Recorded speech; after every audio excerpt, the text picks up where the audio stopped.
Hey, what's up guys? This is Jose from the Council of Fiends, back at it again with another video. We just came back from we're tired from a 3v3 that we just went to. I'm here with what's your name? Kevin Vila. And you played in the 3v3 with me, and what were you playing, sir? I was playing basically pure Spright. Alright, thank you, sir. What let's see your deck profile. Alright. So played the main deck Spright guys. 3 blue, 3 jet, 2 red. I like seeing it. It helps you play through hand traps a lot. 1 carrot and 1 pixies. A lot of people aren't playing it. I think this card's insane. It helps you beat through like random things like Winda. In theory, it let you beat through things like the Arrival Mister, any sort of like big monster you can't like normally out. I think it's a great card.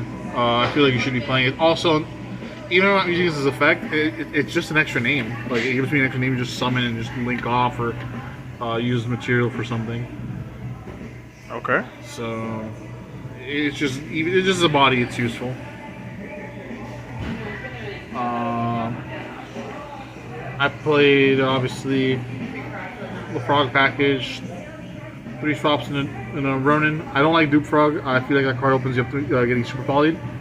It's also a brick when you draw it. Like, you can just summon a dude, but I felt like I wanted to play the least amount of bricks as possible in this deck. I wanted every hand to be like as playable as possible. Opening the Ronin isn't bad because you can always just make gigantic sprites, summon, swap, and you have a life totally awesome now. Yeah. Then I didn't play the Diva package. I'm personally not a big fan of it. Instead, I played the Dark Summoning Beast package. I'm gonna pull out the spell too. So we played 3 Dark Summoning Beasts and 1 Opening of the Spirit Gates. I love this package. You see this in any Spright. It's full combo with protection through hand traps and everything. Just this by itself in any Spright is also full combo. Even if you drew your brick, which is not really a brick, it still searches a level 2 out, and it still lets you do a lot of plays with it. It's like the only real brick in the deck, and it still lets you go off. The fact that they're dark is really important as well, and this lets you turn cards that are just not very useful in the situation, or cards you don't like extra names, into more bodies on the board by pitching them to summon Dark Beckoning Beasts. Just link off into more monsters. So it lets you make like larger boards. For hand traps, I played 3 Ash, 2 Ogre, 3 Crow, and 3 Imperm. The only reason I didn't play a 3rd Ogre, I feel like it's not as good as the other hand traps. I don't feel like I ever want to see multiples of Ogre. It's good in the mirror. It's good against decks that still play the Adventure package. Is good against decks that play the punks, the new punk stuff. I just feel like it has a lot of like bad matchups, so I probably don't want to like see it in every match. Like tier elements, right? Yeah, it's kind of it still wins against tier elements. You know, it has at least a little bit of use against every deck. That's why I didn't mind it. It would always just be easy board out against matchups where it wasn't very good. But I wanted to make sure I had them for the mirror match. And why no Veiler? Huh? Why no Veiler?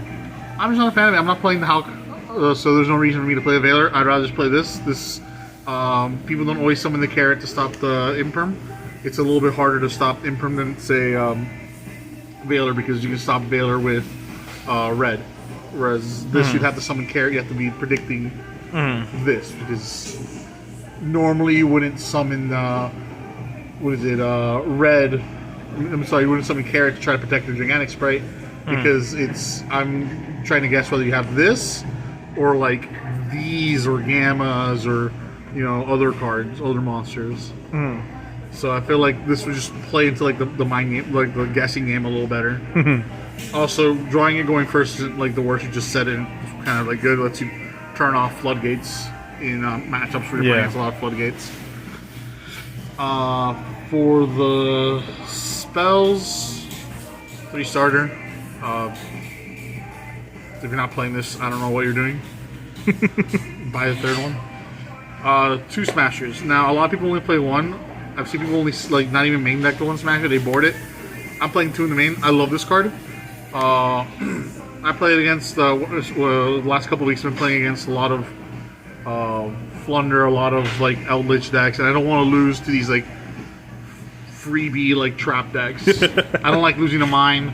This is a searchable out to mine. It outs a bunch of other cards in the mirror. They don't play around the second smashers, so they'll just go. Sometimes they'll just normal summon, thinking they're safe. You hit them with the second smashers, and that's it. It just puts them in the ground.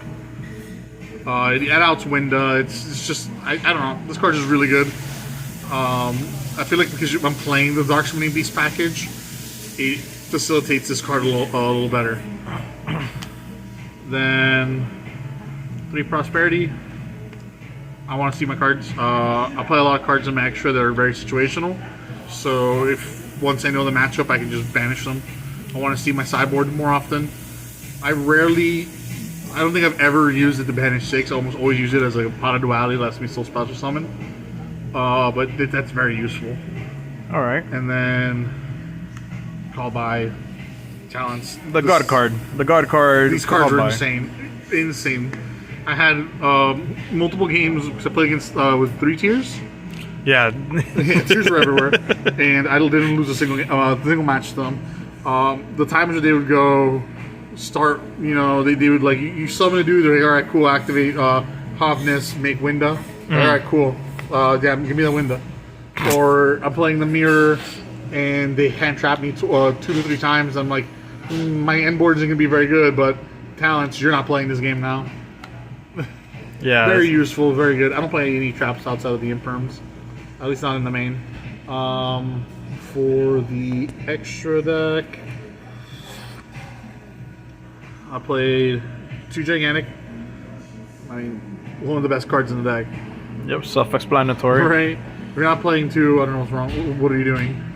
2 Elf. I wanted to play 3, but last minute I valued the flexibility of having a monster over the 3rd Elf. You just gotta play a little more conservative with your elves. Like, and I don't. In the entire tournament, I never had a situation where I needed a 3rd elf. And that was just because I was playing very conservative, very, very aware that I don't need to always go into this card when I don't have to. Toad. I mean, the best card of the deck. One of the best cards in the deck. Play Dark. That card's just stealing their jets, stealing a blue, stealing a blue is insane. I'm just showing off like the more common cards. Cat Shark. You want to just sometimes be able to go for a game. Amarad lets you go off, swap frog, go into full combo. Or even the Dark Summoning Beast when you just open the spell card. Yeah. The spell card alone lets you kind of pseudo full combo with it by itself. And then we're going to like some of the cards that and Zeus, of course. And I'm gonna go into like some of the cards that not everyone's playing. I personally like playing. I love the IP Masquerena. Since I'm playing the Dark Summoning package, I always have an extra way to just link off extra dudes. And I want to take advantage of the extra opportunity to summon monsters. So I'll usually make IP Masquerena under that would be like Masquerena, Toad, and Spright Elf. And I would link it off on my opponent's turn constantly. And it was because I was also playing this. Every time I dropped this card, I won the match or the game. Honorable Goddess was insane. It won me mirrors. It won me games against Tier Laments. It stuns the board. It stops your opponent from summoning monsters from grave. I dropped this against Eldritch. They don't have an out to it. It's just too good of a card. Like, this card just wins left and right, and it's so easy to make in this deck. I don't see why you wouldn't play this if you're playing like IP or something like that. Playing the Onidi Maru. I like this a little more than Sky Cavalry because I can blank a Winda without having to go into battle. I don't play the Downard.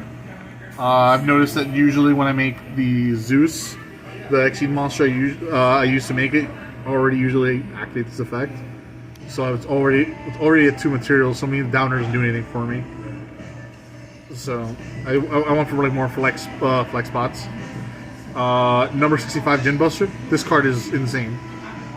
With the Dark Summoning package, you make this before you go into Gigantic, and the only hand trap that hurts you now is Imperm. And if you open really crazy, you can make the elf before you make the elf and Gigantic with this on board, and then there's nothing stops you. You have to have 2 hand traps to try to just play through your cards. My favorite thing about this card is that once you use this effect, the body on board is still a rank 2. You can still banish it for smashers. You can still link it away into an elf. It's just great. I think this card basically won me a bunch of games. And Burning in Time is fun, I guess. And these two. I play Slayer in the side. So I feel like these are the 2 best targets for Ultimate Slayer. I don't play Omega because I don't have the space for it, and I don't think there's any synchro that's impossible without I can't just out with my normal deck plays. Okay. Going to the side,